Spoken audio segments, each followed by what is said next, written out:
Hello everyone, welcome to the first episode of News with a New York Lawyer. My name is New York Appa. I'm a lawyer living and working at a multinational company in New York City. 여러분 안녕하세요. 뉴욕 변호사가 읽어주는 영어 신문 News with a New York Lawyer의 첫 번째 에피소드에 오신 것을 환영합니다. 저는 뉴욕 아빠라고 하고요. 뉴욕 맨하튼에서 다국적 기업의 법무팀에서 일을 하고 거주하는 변호사입니다. The video clip you're seeing on the screen was taken a while ago in an Uber. I was on my way to the office. It was a little after 6 in the morning. I had to give a Zoom presentation to some of my colleagues in different time zones. Before all the commuters pour into the streets, a New York City morning is pretty quiet and peaceful as you can see. I'm on 5th Avenue, heading towards Midtown. 지금 보이는 화면은 얼마 전에 제가 우버를 타고 회사를 가면서 찍은 건데요. 다른 나라에서 일하시는 저희 회사분들하고 콜도 있고 발표도 해야 돼서 좀 일찍 출근을 했습니다. 한 아침 6시 좀 넘었는데 뉴욕도 출근 시간 전에는 좀 조용하고 평화롭죠.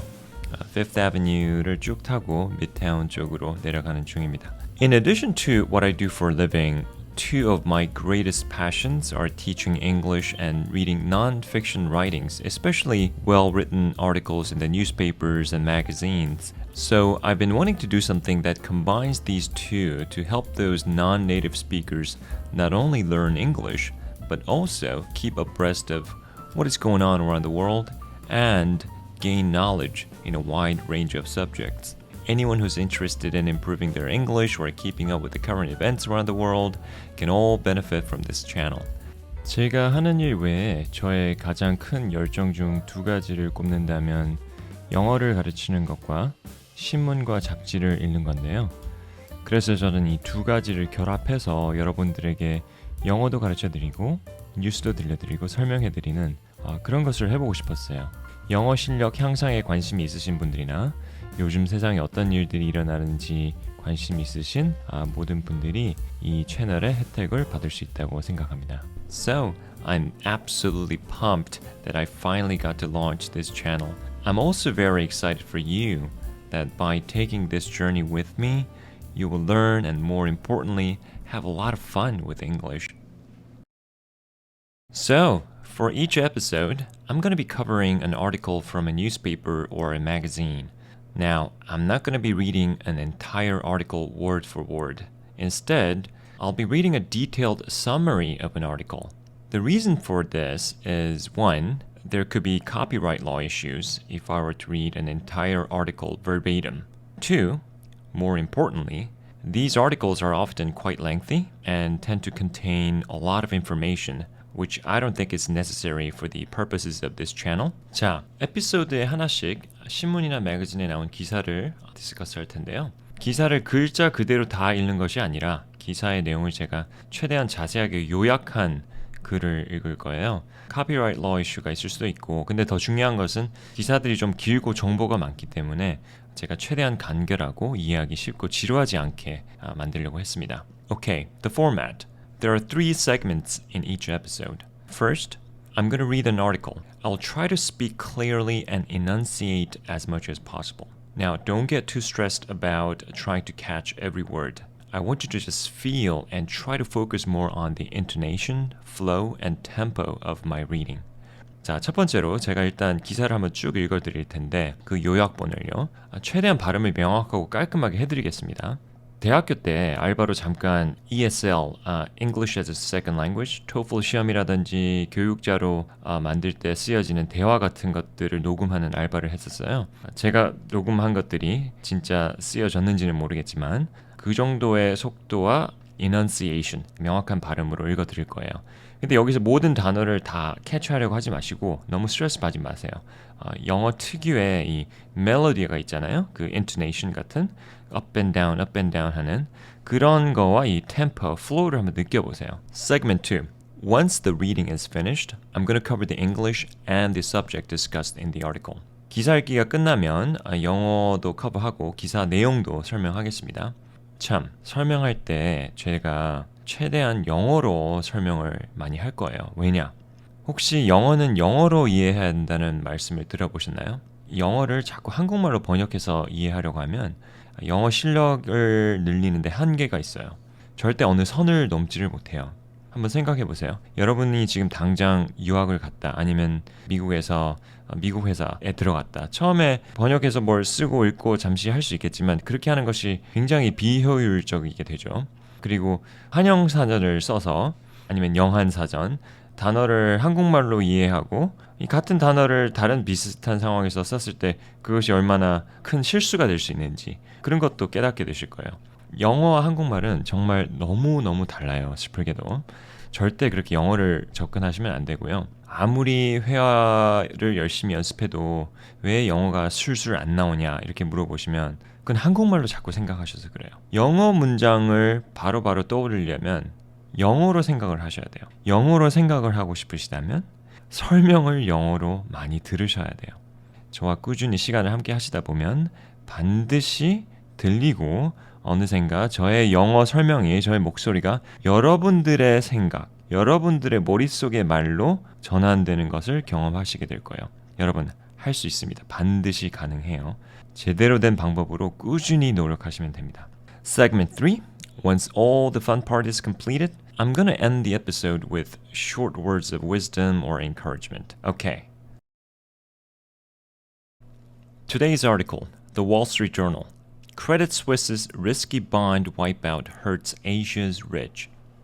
The recent full write-down of Credit Suisse Group's riskiest bonds as part of its takeover by UBS has left many wealthy Asian investors sitting on significant losses.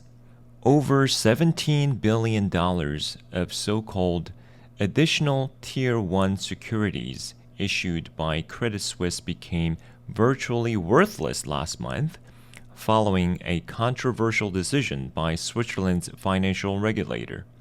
Many Asian high net worth investors, including clients of Credit Suisse's own private bank, were among the holders of these bonds. The AT1 bonds were popular among wealthy individuals due to the high returns they offered and the fact that they were issued by well-known institutions, including some of the world's largest banks. Credit Suisse had committed to paying investors 9.75% in annual interest when it sold a $1.65 billion of AT1 bond in June 2022, which was the highest rate it paid on its perpetual bonds issued over the past decade in US dollars and other currencies. Many private bankers in Asia pushed AT1 bonds from various banks to their clients in recent years, but some experts noted that these bonds were more like risky equity-like instruments than safer, lower-yielding bonds. Moreover, some Asian investors used leverage to buy AT1s, exposing them to potentially more significant losses if prices declined. As a result, some investors are considering moving their assets to another bank, and several international law firms have said they're representing holders of Credit Suisse AT1 securities, indicating that lawsuits are in the works. Wealthy individuals in Asia were not only the ones that suffered losses from Credit Suisse's AT1 bonds, the bank's employees were also among those that held the securities, as well as institutions and investors in the US and the Middle East. The write-down of Credit Suisse's AT1s adds a potential headache for UBS executives weighing how to merge the two banks. Credit Suisse's private wealth clients in Asia were a big part of the appeal of the acquisition, the terms of which have left some of those same clients nursing losses. In conclusion, the write-down of Credit Suisse's riskiest bonds has led to significant losses for many investors in Asia and elsewhere. While these bonds offered high returns, they were also high-risk investments that were more like equity than fixed income securities. Investors should be cautious when considering such investments and ensure that they understand the risks involved. Meanwhile, the fallout from the write-down has left UBS executives facing challenges as they move forward with the merger of the two banks. Segment 2. Okay, let's dive into the article. We have some really interesting and fundamental accounting/corporate finance stuff discussed here. Now, in order to understand what this article is about, you have to have some understanding of the highlighted words here. Number 1, write down. A write down occurs when a business reduces or decreases the value of asset. Asset은 자산이죠, 자산. When a business reduces the value of asset on their books. 여기서 말하는 books는 책이 아니고 it means financial records of a business. It's always in the plural form. books라고 plural로 말할 때는 가계부라고 하나 한국말로 아무튼 business의 financial transactions record을 keeping하는 그런 거를 말하는 겁니다. When does this happen? When does write down happen? Say I'm in the business of selling iPhone accessories, okay? I have a solid business and somebody is interested in buying my company. Then one day, Apple suddenly announces that the new iPhone will have a different type of charging connector. What does that mean for me then? Oh no, 완전 망했네. Why? Because these hundreds of iPhone cables I have in my inventory will be incompatible with this new iPhone everyone is looking to buy.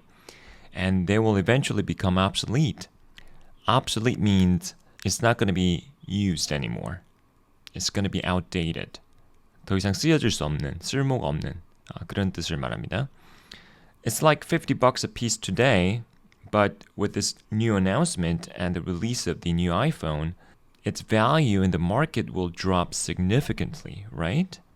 Essentially, that event, the new iPhone having a different type of connector, caused me to reduce the value of my company suddenly. So I'm forced to reduce or write down the value of my inventory on my books. Now, this is different from depreciation, where, say, your car value gradually decreases year after year with use.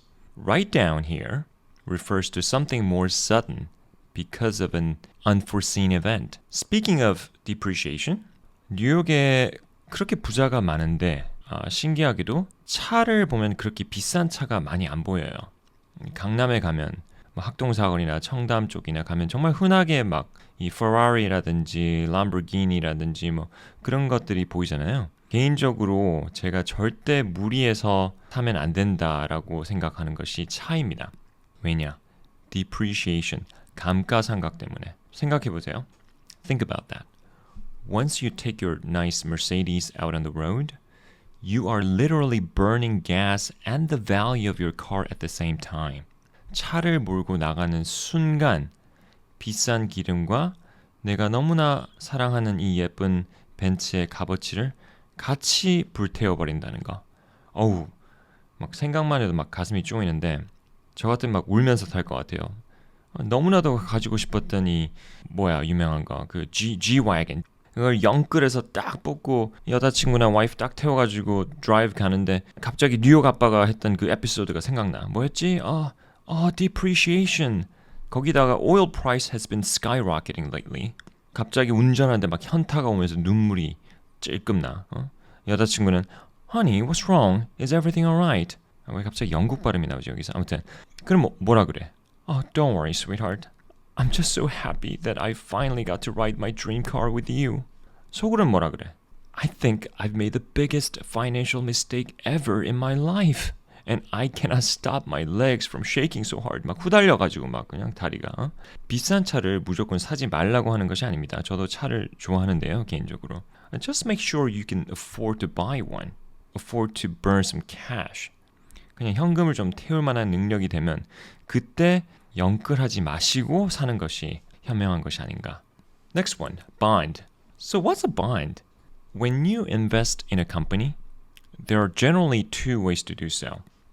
One, becoming an owner by buying the company's shares/stocks, also known as equity. Two, lending your money to the company and receive an interest payment in return. Basically, that's what banks do, right? But you, as a person, individual, you become like a bank here. The company borrows money from you and pays you interest. So, how do individuals like you and I can lend a company money? by purchasing the bonds issued by this company. So let's talk about pros and cons of investing in stocks and bonds, okay? Pros means 좋은 점들, cons means 나쁜 점들. Stocks, pros. If you become an equity holder, right, shareholder, and the company is on a major growth path, say Netflix, for example, the upside is obviously huge. Your $10 per share may become $100 per share or even $1,000 per share, a few years down the road. That's a lot more than what you invested in, right? So your ROI, return on investment, can be very, very big. Cons, 나쁜 점들. What if the company turns out to be trash? It loses all its money and files for bankruptcy. 회생 절차 들어갔어. 돈 다 잃고. You will most likely not get your money back for the shares you purchased because shareholders are the last in line when it comes to getting their money back in case things go really bad for the company. Then who are the first in line? The lenders, the banks, or even bondholders. So that's the risk you take, right? Greater the upside of ROI, the greater the chance of losing money if something goes sour. Let's talk about bonds. Pros, you are a lender. Say you loaned $100, otherwise known as the principal, to this company by purchasing one bond issued by the company, and the company promises you to pay $7 annually. Now that's pretty good. 7% annual interest. That means coupon rate is 7%. That's really high for a bond. After a few years, you're supposed to get your $100 back, right? Because the bond that you purchased comes with something called a maturity date. Say 10 years, 20 years, whatever. Once that term is reached, you get your principal amount back, $100 back, right? Cons, it doesn't matter how much the company grows and its market capitalization and value goes up after you bought one of the company's bonds. You won't benefit from that. Your upside is limited by the bonds you purchased. So the lower the risk, the lower the return on investment. Just like life, right? Okay, so now that we have the basic financial concepts down, let's break down each sentence here. The recent full write-down of Credit Suisse Group's riskiest bonds as part of its takeover by UBS has left many wealthy Asian investors sitting on significant losses. Oh, that's interesting. So apparently, a lot of wealthy Asian investors had bought some bonds issued by Credit Suisse, and those bonds were considered quite risky because when another Swiss bank, UBS, bought Credit Suisse, for some reason, Credit Suisse wrote down / reduced the value of these bonds. What? I thought bonds were pretty safe and low risk. What happened here? The term takeover refers to a situation where one company, usually the stronger one with more money / power, takes over or acquires another company. You might have heard of M&A, right? It stands for mergers and acquisitions. 인수합병이죠, 그렇죠? 근데 M&A니까 영어로는 합병 인수네요, 그렇죠? 내가 인수한다 그러면 내가 돈이 더 많으니까 내가 널 살게 이런 거고, 합병한다는 거는 약간 equal position에서 같이 합치자 그런 뜻이잖아요. 그래서 인수합병, 합병 인수예요. Over $17 billion of so-called additional Tier 1 AT1 securities issued by Credit Suisse became virtually worthless last month, following a controversial decision by Switzerland's financial regulator. Many Asian high net worth investors, including clients of Credit Suisse's own private bank, were among the holders of these bonds. A controversial decision by Switzerland's financial regulator? Controversial means something that causes a lot of disagreement, a lot of tension, okay? So the Swiss regulator told Credit Suisse to write down those bonds? It sounds like it. There are over $17 billion of these bonds. Securities is a term refers to investment instruments like stocks or bonds. Could be stocks or bonds. It's a general term. So these bonds became virtually worthless. Wow. Virtually means almost all of it, okay? Almost all of it. Worthless means what? Worth means value, right? You combine that with the word less, which means without. So something is without value. So these $17 billion of bonds suddenly became worthless, without value. And apparently, many of Credit Suisse's private banking services are basically customized banking services offered to wealthy individuals, okay? Many of Credit Suisse's private banking clients in Asia were holders of these bonds. I mean, it sounds like these are not ordinary bonds because ordinary bonds cannot be just written down like that overnight. Why would anyone invest in something that risky, right? So let's find out.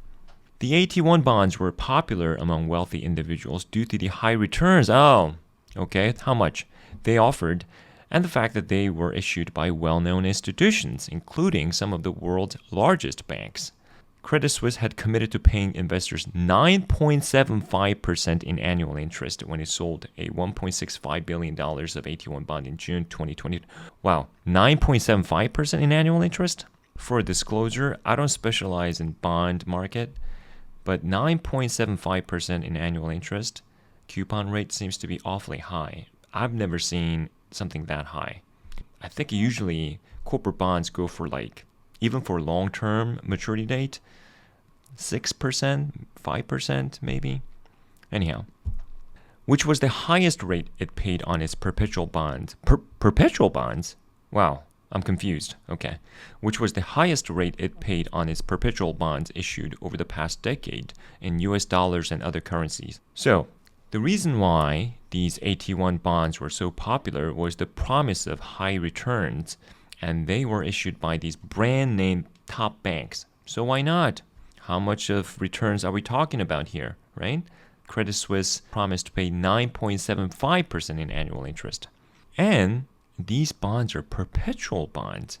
So perpetual means forever, endless, okay? It goes on forever. I understand the English word, but what does it mean when bonds are perpetual? I had to look this up, by the way.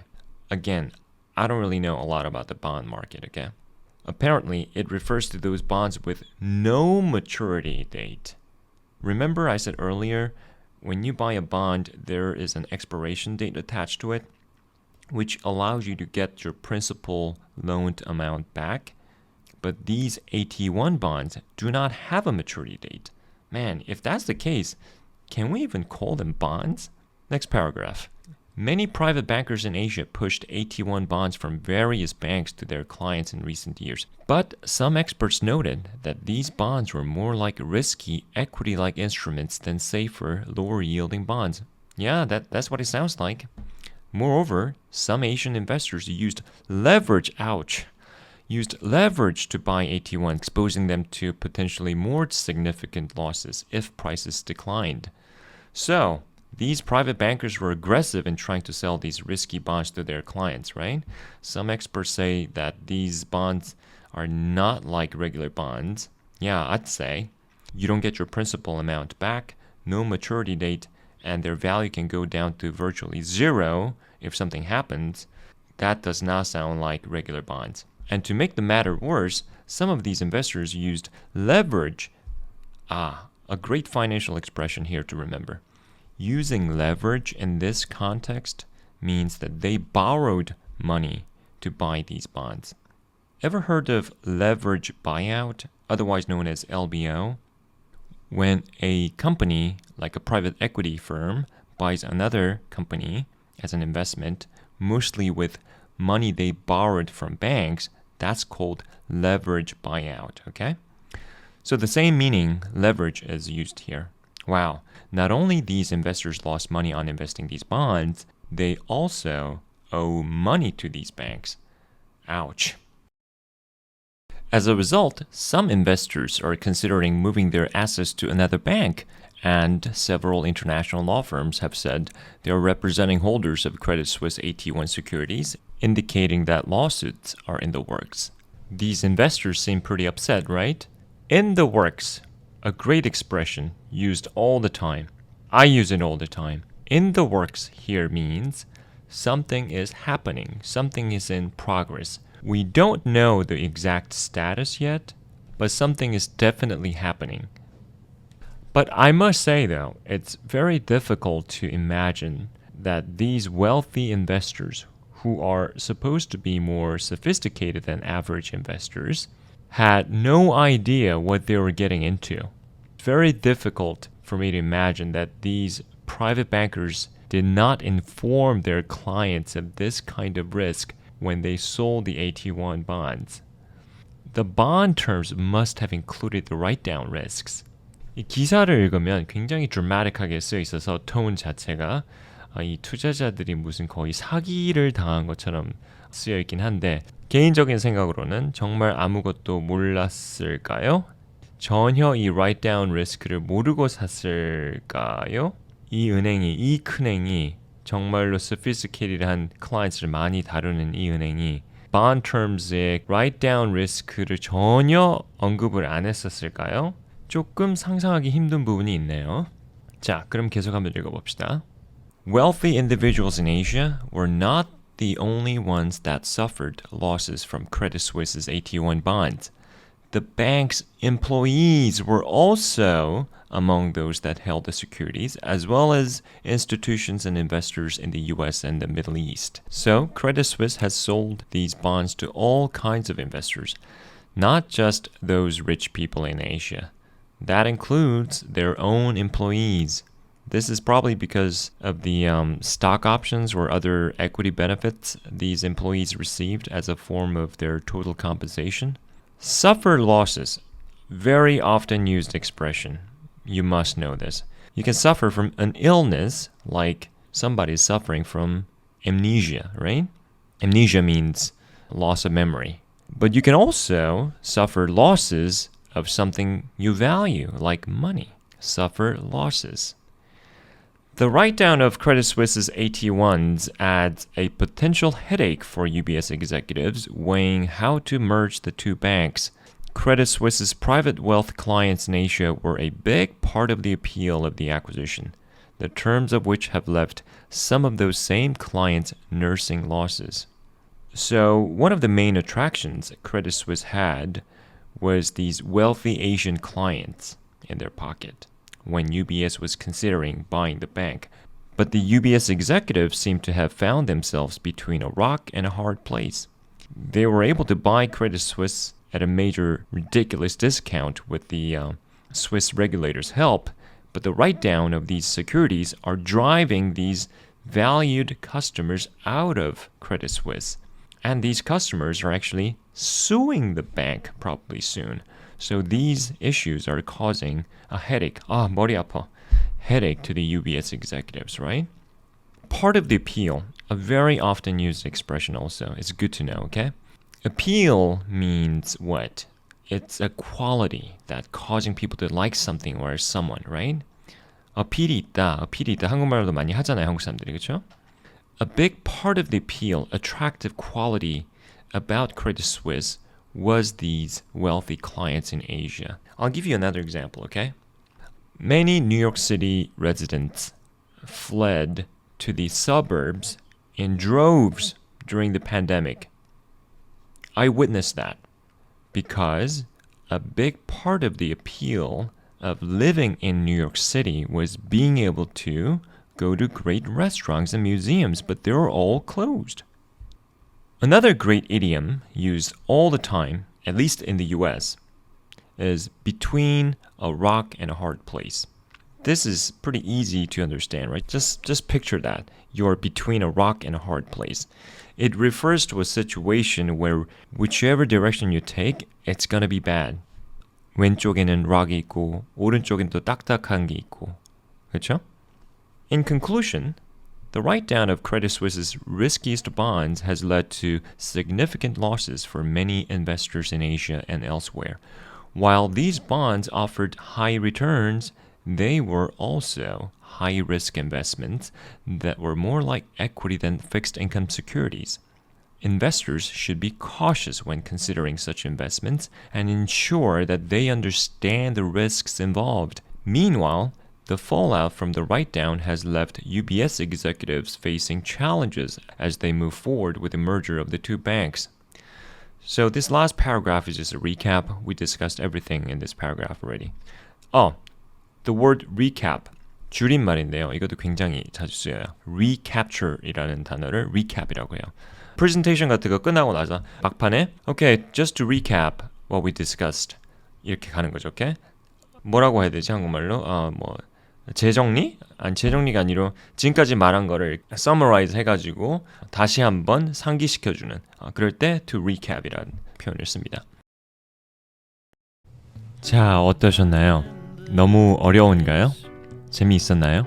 지금 잘 안 들려도 너무 조급해하지 마시고 꾸준히 계속 들으시고 반복해서 따라하시다 보면 점점 더 잘 들리실 겁니다. 갑자기 왜 Easter eggs를 들고 있는 아이들 사진? What's with the picture of kids with the Easter eggs, you may wonder. 그렇게 생각하실 수도 있겠는데요. Please bear with me. I'm definitely going somewhere with this. You know, whenever someone asks me what's like to work in a big multinational company in New York City, I usually tell them that it's like competing in a reality TV show like Survivor. The work itself is not the hardest part. Long hours and tight deadlines, yeah, they can be stressful, but nothing I cannot handle. The most challenging part is dealing with people. I guess that's true for other places as well. But New York City tends to attract these smartest, most overachieving people and gunners from all over the world. So inevitably, there are microaggressions, ego battles, selfishness. It can be mentally and emotionally draining at times. There is a great proverb in Korea that goes something like, "No one can spit in a smiling face." I love that saying because I think it goes deeper than just trying to smile when someone's angry at you. I think it's about keeping a positive attitude despite any negative circumstances. It's not easy to smile when you didn't get the promotion you deserved or the job you really wanted. It's not easy to smile when everyone around me seems to be doing just fine and progressing while I'm left behind. But I believe that keeping a genuine smile in the midst of depression or challenging circumstances comes from our character. What am I made of? What kind of person am I going to be or do I desire to be? When we make a decision to build our character, I really believe that good things are bound to happen. So let me share a true story with you. I was involved in this very intense project that was top priority for the leadership of my company a few years ago. I'm having meetings with really senior level leaders on a daily basis. And the project was a bit behind the schedule at some point, and some of the senior leaders were not so subtle in expressing how irritated they were.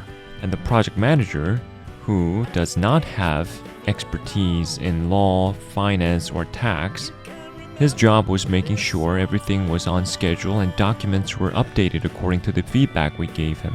Managing this project was very difficult because there were so many different moving parts to keep track of, so I thought he was doing an amazing job. One day, we were going through some documents together, and the senior leader noticed some substantive errors, which he had commented on a while ago. He wrote an email to the project manager, CCing all of us on the team. In his email, he said, "How many times I've told you to fix this?" Now, can you imagine receiving this kind of email from a senior leader in your organization, and all your coworkers and your immediate supervisor were also copied on that email? But do you know how this project manager responded to that email? It was close to the Easter weekend at the time.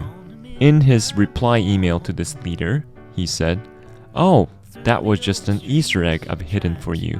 Congratulations. I'll fix that right away. Thanks so much for flagging."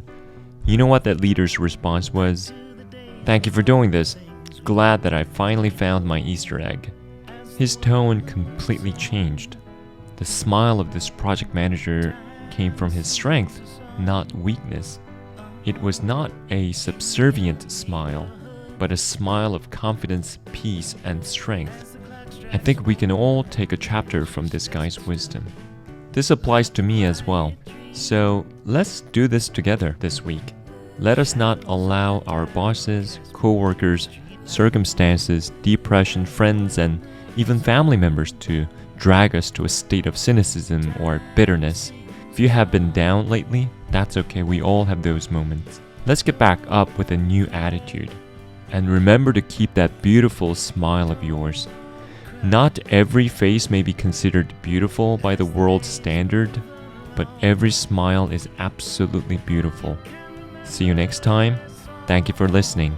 지금까지 News with a New York Lawyer였습니다. 감사합니다.